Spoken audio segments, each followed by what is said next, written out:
죽음을 각오한 삶이라는 말씀으로 잠시 은혜를 받기를 원합니다. 사도 바울은 1차, 2차, 3차 전도 여행을 시작을 하고 이제 3차 전도 여행을 마칠 무렵이 되었습니다. 그는 이제 지금 이 오늘 본문 말씀에 보면 이제 예루살렘으로 올라가야 하는 이러한 지경에 놓여 있었습니다. 그가 예루살렘으로 올라가기 위해서 준비를 하고 있는데 느닷이 생각지도 않는 사건이 벌어졌습니다. 예루살렘에서 온 아가보라고 하는 사람이 말하기를 사모님 절대로 예루살렘에 올라가서는 아니 됩니다 라고 말하면서 많은 사람들이 이띠 임자를 찾으려고 애를 쓰고 있습니다. 좋아서 저들이 이띠 임자를 찾는 것이 아니고 이띠 임자가 오면 그를 결박하고 심지어는 죽일 각오까지 이와 죽이려고 하는 생각까지 하고 있습니다 라고 하는 상황에 접어들었습니다. 이때 이 말을 들은 바울 사도는 그러나 충격적인 말이 아닐 수 없습니다. 그는 첫째는 인편에 의해서 들려오는 소식들이 예루살렘의 공기가 너무나 험악하니까 이번 전도 여행은 조금 쉬었다가 예루살렘에 올라가는 것이 좋겠습니다 라고 하는 바울 사도 자신의 신변에 대한 이야기를 했기 때문에 그렇습니다. 두 번째는 성령의 계시를 사도 바울을 통해서 했는데 예루살렘에 올라가면 환난과 핍박이 너를 기다린다 라고 하는 내용의 말씀이었고, 세 번째는 사도 바울을 아는 많은 믿음의 종들이 형제들이 눈물을 흘리면서 사도 바울이 이제는 올라가지 마세요. 지금 올라가면 큰일 납니다. 당신의 생명까지 위협을 받습니다. 그러면 복음 전하는 데 얼마나 큰 이야기 됩니까? 이번만은 올라가지 말고 제발 우리 말을 듣고 조금 쉬었다가 준비해서 다시 올라가면 되지 않습니까? 라고 만류하는 내용이었습니다. 저들이 얼마나 그 만류가 간절했던지 바울이 말하기를 너희가 어찌하여 내 마음을 상하게 하느냐 라고 할 정도였다고 한다면 대단히 만류를 심하게 했던 것으로 알고 있습니다. 그러나 주변의 정세가 이렇게 이와 같이 능력하지 못한 이런 상황에서도 사도 바울은 결정을 해야 하는 상황에 있었습니다.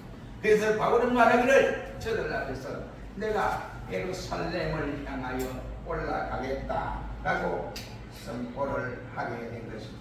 그는 예루살렘에 올라가면 평탄한 길이 유지되는 것이 아닙니다. 그가 올라가기만 하면 그의 계절들이 지금 딱 기다리고 있다가 사도 바울이 올라오면 기다리고 올라오면 체포를 하는 이와 측에서 결박을 시키고 등등 여러 가지 고난에 해야 할 것을 저들이 결의하고 기다리고 있는 터였습니다. 이 정도 되었다면 어느 누구든지 간에 고려해 볼 일인데, 그러나 바울은 그렇지 아니하고 자기가 기도하고 결정한 대로 예루살렘 행을 강행하게 되었습니다. 이러한 사실들은 한마디로 말하면 보리 땅을 치고 바로 불 속으로 뛰어드는 환경과 똑같은 일이라고 할 수 있습니다.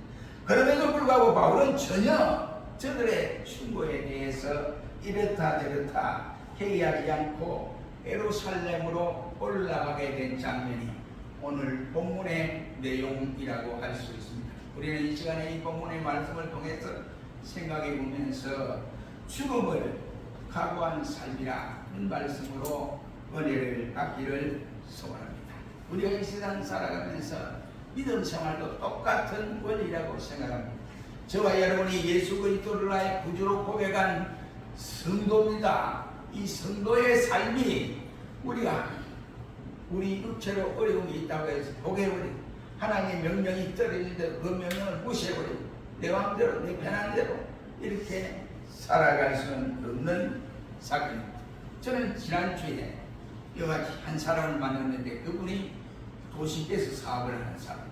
그런데 이 사람이 한 말이 아이고 제가요 교회도 가보고 천주교도 가보고 다 가봤는데 불교에 가보니까 마음이 편안해요 이래요.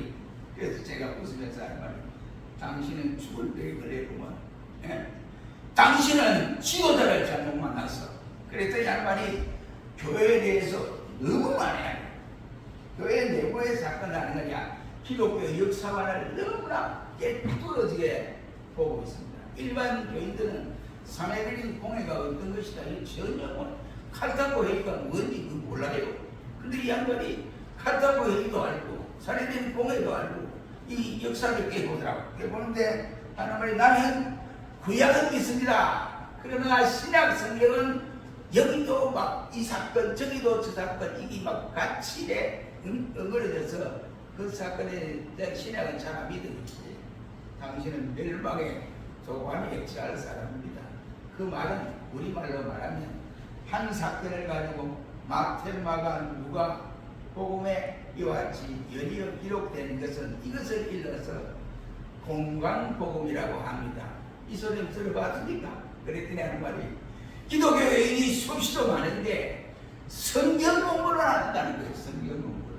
그 성경 공부 안 하죠. 성경 안 보죠. 그러니까 전혀 그 성경에 대한 내용을 알지를 못하더라고요.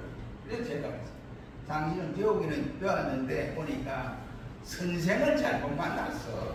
그러니까 선생을 똑바로 만나야 돼. 선생을 바로 만나야 생명의 길로 갈 수 있는 거야. 천국에 왔는데 어떻더냐? 성경 가보기는 좀 가봤는데 그렇고 그래. 우리 교회에서는 어땠는데 마음이 안 편하게 갑니다. 목사님이 설교에 막 제무대에 막 집중적으로 막 강조를 하고 그러니까 마음이 양심이 좀 끌리던 모양이죠. 그러니까 교회도 그렇고 저 불교에 가니까 조용하게 있다가 오니까 마음이 편하더라. 그래서 당신은 선생을 잘 찾아야 되는데 당신을 가르치는 선생을 잘못 만나서 결국은 그대로 가면 멸망의 길로 갈 수밖에 없다라고 말을 한 일이 있습니다. 우리가 이 세상 살아가면서 사도 바울과 같은 심정으로 살아가지 않으면 우리의 삶이 헛된 길로 걸어갈 수밖에 없다고 하는 사실을 우리가 알아야 됩니다. 그러므로 우리의 신앙생활은 그냥 내 편한 대로 이와 같이 걸어가는 것이 아니라 죽음을 각오하는 이러한 결단이 순간순간마다 없으면 바른 신앙생활을 감당할 수 없다고 하는 사실.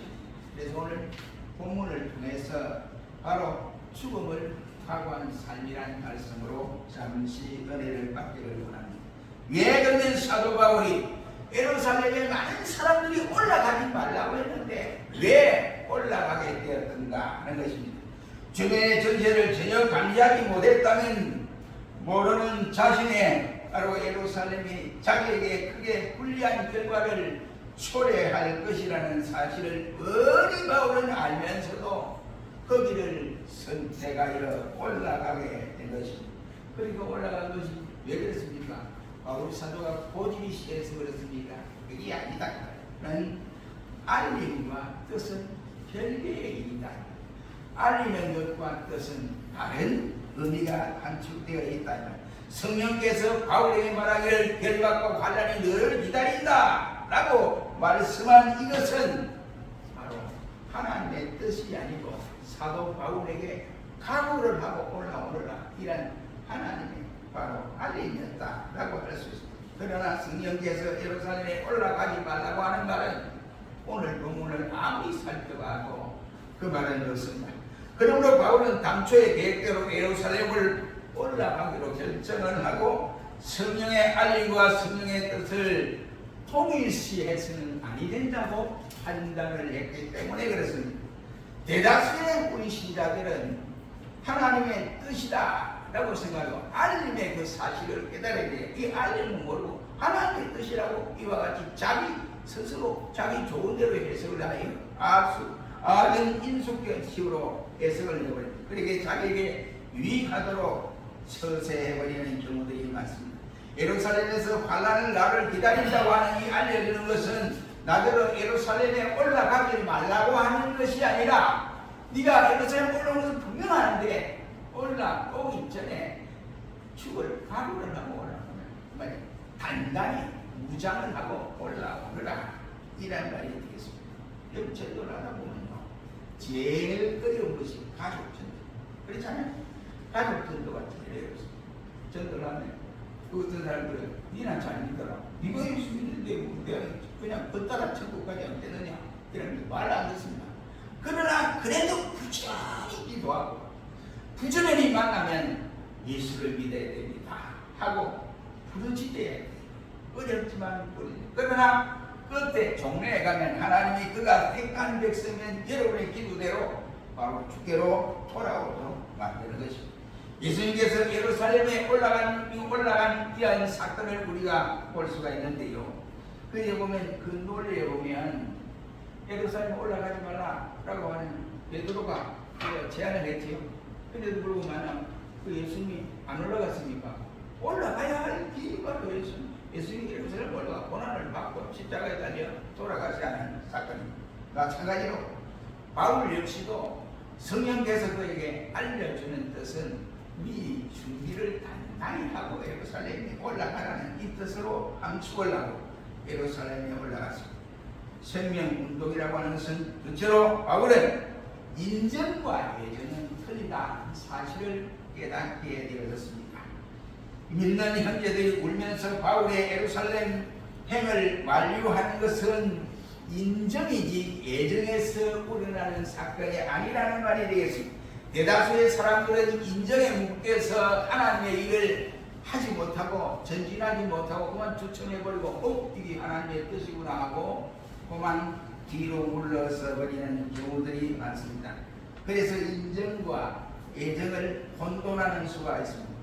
정에만 치우치게 되면 하나님의 일을 바로 감당할 수 없다는 뜻이 되겠습니다. 그러나 예정은 진리를 추구하고 바로 공의를 실천하도록 하여 상대방으로 하여금 궁극적인 승리를 취하도록 격려하는 것이 바로 예정이라고 할 수가 있습니다.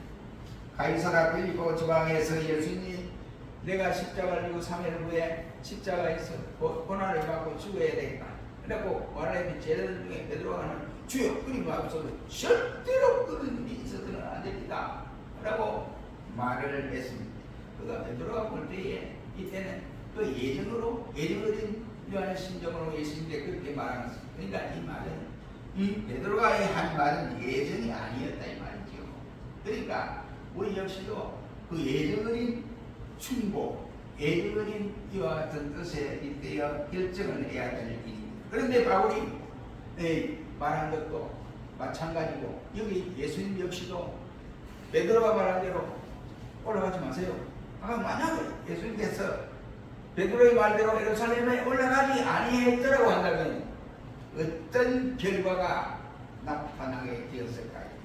우리의 구원은 모두가 헛수고가 되어져 버린다 이 말이에요. 그러나 주님은 너무나 잘 알고 있기 때문에 결국은 예루살렘을 올라가서 십자가의 고난을 겪고 십자가를 지심으로 다 이루었다고 선언함으로 자기 백성들이 구원을 얻는 이러한 일이 일어났습니다. 마찬가지로 하나님의 일은 인정에 이끌려서는 절대로 하나님의 일을 감당할 수 없다.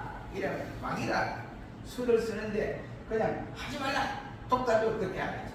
하기는 하는데 지금 그렇게 급하게 할 필요가 있느냐. 세월이 어떻게 그냥 내일 끝나는 것도 아닌데 세월이라고 하는 것이 뭐 바닷물처럼 일반 음식처럼 쉬는 것도 아닌데 천천히 해도 천천히 하라고 하는 것이 마귀의 유혹입니다.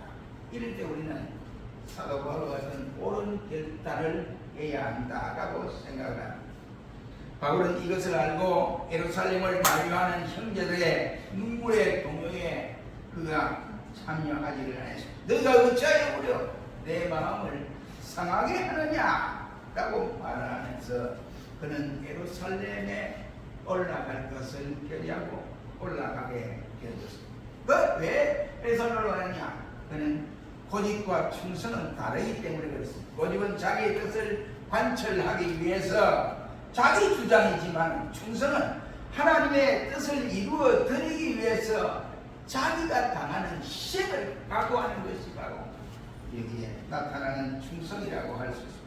참된 그리스도인이라면 누구든지 간에 진리 앞에서 고집을 부리는 것이 아니라 진리 앞에서 바로 우리가 충성자가 되는 겁니다. 그렇지 않으면 안 됩니다. 그러므로 우리는 진리 앞에서 고집을 부리는 것이 아니고 주님 앞에서 우리가 하나님의 뜻과 하나님이 우리를 향하여 하시고자 하는 일들을 감당하기 위해서 충성하기 위해서 그렇게 한 것입니다. 그러므로 사도 바울처럼 우리 역시도 예루살렘에 올라가는 이 일을 우리가 결정을 하는데 우리 역시도 이러한 일들이 우리의 생활 속에서 수다하게 있을 수 있습니다. 그러므로 우리 역시도 사도 바울처럼 이러한 결정을 순간순간마다 잘 알 수 있어야 됩니다. 여러분 경우에 이런 상황이 여러분 앞에 놓여 있을 때 여러분의 행동은 어떤 행동으로 결정을 지으려고 합니까? 인정에 대해 질질 끌리면 하나님의 일을 감당할 수가 없게 됩니다. 그러므로 우리가 분명코 고집과 충성은 다르다 하는 사실을 인지하고 빠른 결정을 순간순간마다 하시기를 바랍니다. 두 번째는 왜 그러면 바울이 예루살렘에 올라가는데 이게 죽기를 두려워하지 않은가? 왜 죽는 것을 겁을 내지 아니하는가? 바울은 이번 예루살렘 길이 평탄하지 못한 것은 너무나 뻔하게 알고 있습니다. 그리고 환난과 결박이 그를 기다릴 뿐만 아니라 그는 어려움이 있다고 하는 사실을 너무나 잘 알고 있습니다. 그래도 그는 주님을 위해서 하는 일은 죽을 각오를 하고도 그는 예루살렘에 올라가기로 결의를 했던 것입니다. 이미 그는 죽기로 각오한 사람이기 때문에 죽음에 큰 문제가 되지 않는다라고 생각을 합니다. 바울이 이렇게 비장한 각오를 순간순간마다 하면서 선교의 여정을 갔습니다. 그런 첫째로 바울은 일찍이 그리스도의 교회를 너무나 특별히 이와 같이 훌륭하게 박해를 한 장본인이고 또 당시 예루살렘 교회의 유명한 집사였던 스데반 집사를 죽인 장본인이기도 한 것입니다. 자신의 죄값을 생각하면 벌써 죽어도 수십 번 수만 번 죽었어야 할 일인데 자기 한 목숨을 누가 살려주었느냐? 예수님께서 살려주셨다. 왜 예수님이 자기 목숨을 살려주셨을까요? 바울은 너무나 잘 알고 있는 것이 이방인의 사도로 그리고 당시에 이와 같이 유대인들 뿐만 아니라 정치를 하는 정치꾼들 앞에서 하나님이 그를 사용하여 주시려고 했다는 것을 너무나 잘 알고 있습니다. 그래서 자기의 남은 목숨을 그리스도를 위하여 하나님이 자기에게 주시는 사명을 위해서 감당하려고 결심을 했던 것입니다. 그는 왜 죽음을 두려워하지 않느냐? 바로는 자기를 부르신 주님의 뜻을 평소에 너무나 잘 알고 있기 때문에 그렇습니다. 극단적인 박해자 바울을 불러 사도로 세우신 하나님의 뜻은 바울로 하여금 복음 증거를 위해서 불렀다. 이것을 확실히 알기 때문에 그렇습니다. 그래서 그리스도를 증거하기 위해서 어떠한 어려움이 와도 해를 당해도 자기의 생명이 이와 같이 보장을 받지 못한다 할지라도 그 길을 가게 되었습니다. 그것은 이미 선지자 아나니아를 통해서 너무나 소상하게 깨달았던 것입니다. 그러므로 해를 받기 위해서 부름을 받은 사람이 자기가 어려움이 온다고 해서 그 어려움 때문에 아이고 내가 올라가면 안 되지, 내가 그만둬야지 하고 포기하는 이러한 사람이 되어서는 아니 된다. 이런 것. 우리 역시도 각자가 하나님 앞에 그만 죄값이 얼마나 큽니까? 이 죄값이 큽니다. 주님이 야 너 왜 그만한 죄를 지어서 너 그 형벌 받아야 되겠나 하고 추구하는 것이 아니라 너의 죄를 처음부터 끝까지 내가 다 짊어지고 감안하고 우리의 죄관을 모두가 주님이 해결하여 주었습니다.